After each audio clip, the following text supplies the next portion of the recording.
Okay, so are you ready to really go deep? Always up for a deep dive, especially this one. Because today we are diving headfirst into some seriously personal stuff. We're talking diaries. Ooh, juicy. Whose secrets are we spilling today? This is the world of Tira, and we've got excerpts spanning from her childhood at age 7 all the way to her young adult years. Let me tell you, this isn't just like your average Dear Diary kind of stuff. This is like life with all its messy, complicated glory. So we're not just getting a glimpse into Tira's thoughts, we're practically living them with her. Exactly. It's like having a front row seat to her life as she grows up. And it all starts in a Salem orphanage. Salem. Okay, so we're already talking about a place steeped in tradition. What's it like, from her perspective? Well, from her diary entries, frankly, a little suffocating. Yeah, you can sense that longing for something more, Totally. Loneliness is a huge theme in those early entries. She wants real connections, but she's stuck in this rigid, heavily religious environment. It's like, how do you even begin to figure out who you are in a place like that? It's got to be tough. Yeah. Especially at that age when everything feels so, I don't know, heightened. Oh, absolutely. But here's the thing about Tira. Even at 7 years old, she's sharp as a tack.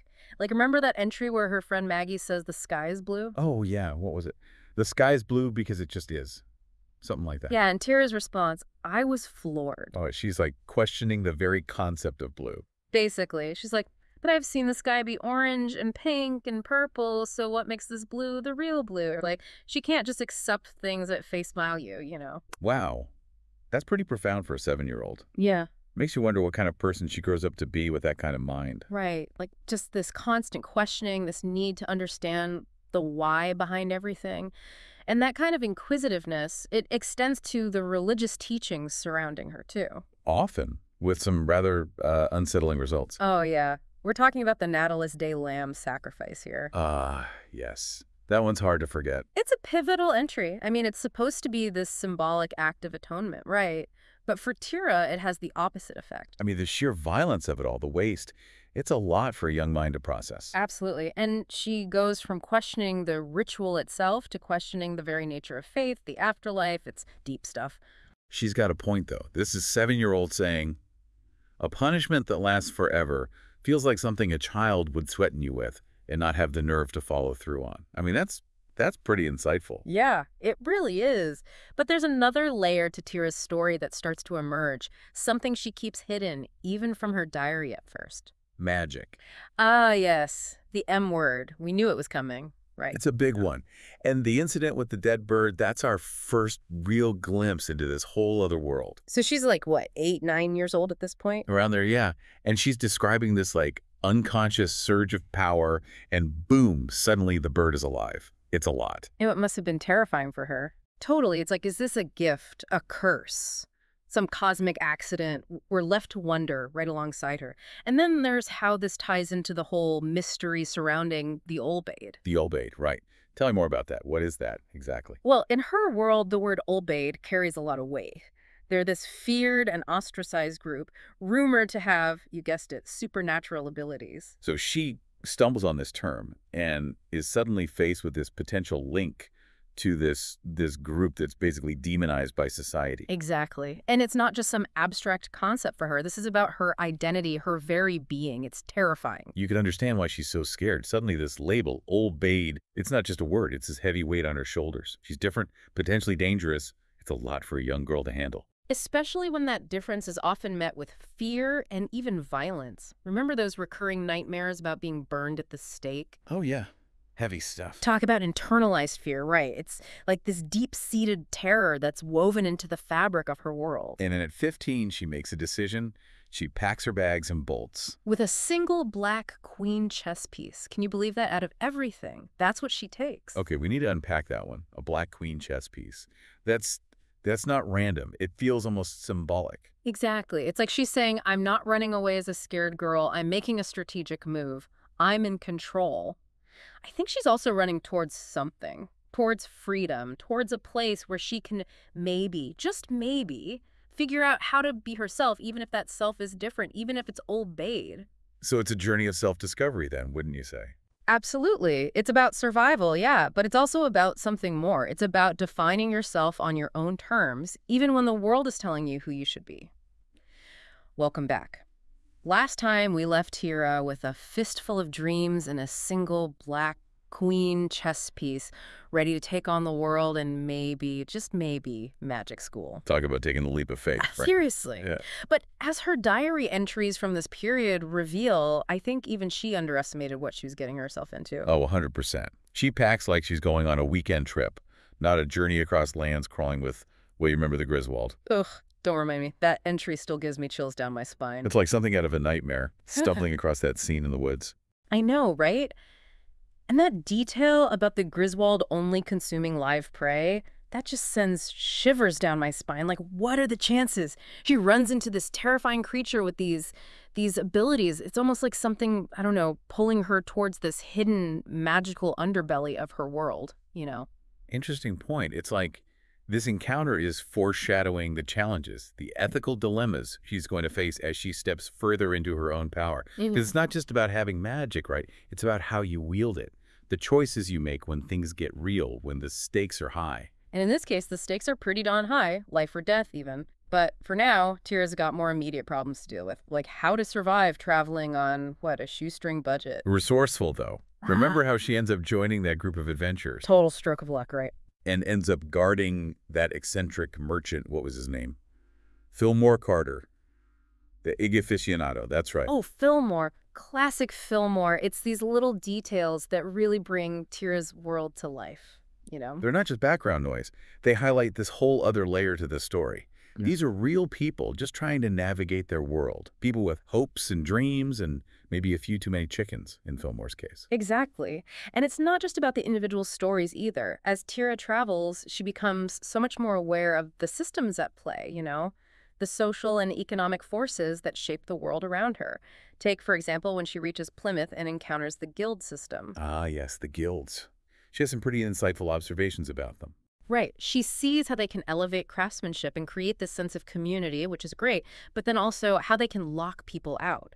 You know, if you don't have the right connections, the right amount of wealth, you're out of luck. The gatekeepers of knowledge and opportunity. Exactly.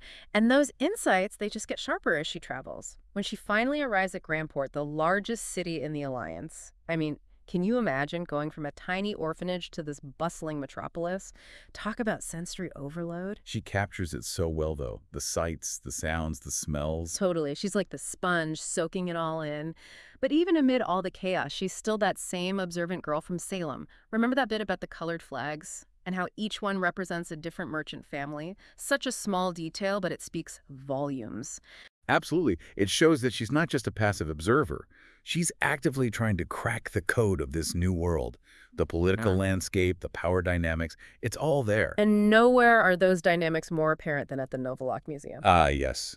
The museum. Oh, that's A treasure trove of history and, dare I say, propaganda. right. It's that she encounters this exhibit about the volcanic eruption that reshaped the continent. The cataclysm, they call it, I think. But even more importantly, it's where she first encounters first-hand accounts from Olbaid. And these aren't just any accounts. These are the stories of her ancestors. Written in their own words. Talk about powerful, right? Life-changing, even. For Tira, especially, they're portrayed as civilized, sophisticated even. It directly contradicts everything she's ever been told. I mean, talk about a blow to your whole worldview. This is where the personal and the political collide. She's forced to confront the fact that history is written by the victors, that the stories we tell ourselves, the stories we're told, aren't always the whole truth. And for Tira, this isn't just some academic exercise. It's about her heritage, her identity. It's about reclaiming her own history. It makes her journey to Mannheim that much more significant, wouldn't you say? Absolutely. Because now it's not just about learning magic. It's about understanding her place in this world, about figuring out who she is in a world that's constantly trying to define her. And she arrives in Mannheim, I imagine, with more questions than answers. Oh, for sure. It's like her journey to the academy, it wasn't just about reaching a destination. It was about opening her mind to the world's complexities. And boy, are things about to get complicated. Welcome back to our deep dive into the diaries of Tiramisu. Can you believe it? We're finally here. Mannheim. The moment, Tira, and frankly, we've all been waiting for, right? I know. And you have to wonder, what would that little girl back in Salem, clutching that black queen chess piece, think if she could see herself now, standing at the gates of the legendary Mannheim Academy? It's quite the glow-up.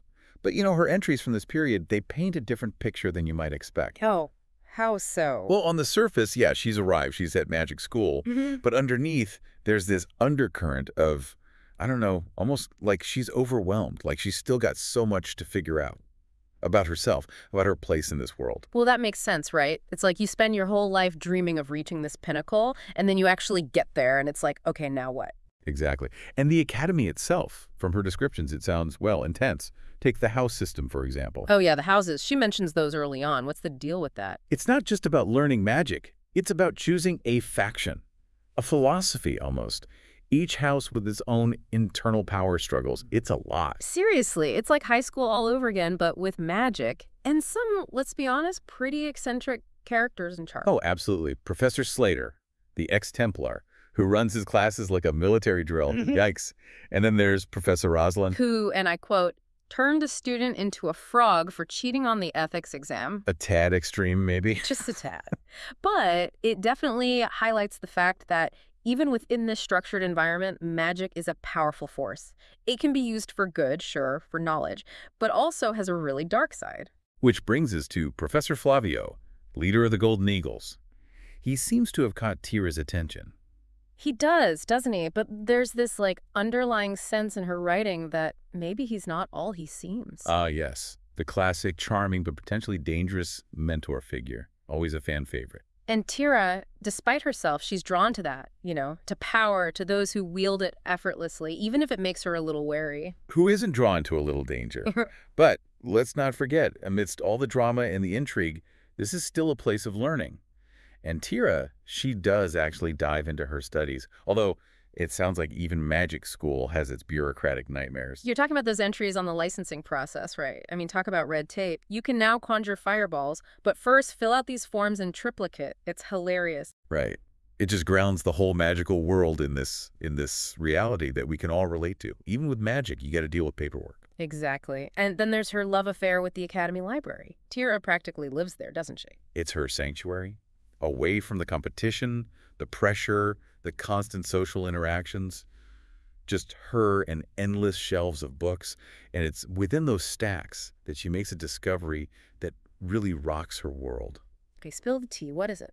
Historical accounts, but not just any accounts. These are first-hand narratives, journals, letters written by Old-Maid. Wow. So this is like going beyond the history books. She's getting the real, unfiltered stories. Exactly. And these stories paint a completely different picture of the Old-Maid than the one she's always been told. They contradict everything she thought she knew about her heritage. And not just hers, right? This has implications for everyone in her world. It makes you realize how easily history can be manipulated, how narratives are controlled by those in power. It's eye-opening. And for Tira, I imagine this is incredibly validating, but also, I don't know, maybe even a little infuriating. Like, why wasn't I told this before? Absolutely. It's both empowering and deeply unsettling. And it sparks this shift in her, I think. She becomes even more determined to uncover the truth, but there's this edge to her now, a darkness that wasn't there before. Yeah, you can definitely sense that in her writing as time goes on. That dual arena entry, for instance. Oh, tell me about that one. Well, she's watching her classmates battle, right? But it's not a real duel. They're using simulated magic, and she's describing it in this really detached, almost clinical way. Like the whole thing just feels off. And then, of course, there's that final entry. The one that leaves us with more questions than answers. That's the one, her confrontation with the thief. And what she does, it's chilling, like a switch flips inside her. The casual cruelty, the lack of hesitation. It's like we're watching her disappear into this abyss of her own making. And then silence. The diaries just stop. We're left to wonder, what happened? Did she succumb to the darkness? Did she find her own way? It's a lot. That's the thing about these deep dives, isn't it? Yeah. Sometimes the most important stories are the ones left unfinished, the ones that stay with us long after the pages end. Leaving us to grapple with the implications, the what-ifs. In Tira's case, I think she'd appreciate that. This need to keep questioning, to keep searching for the truth, even when it's uncomfortable, even when it hurts. And maybe that's the ultimate takeaway from Tira's story. Never stop questioning. Never stop fighting for what you believe in, even when the world tells you to be quiet. Beautifully said. And on that note, we'll leave you to ponder the mysteries of Tira's world. Until next time, happy reading, and maybe, just maybe, keep a diary. You never know who might find it fascinating.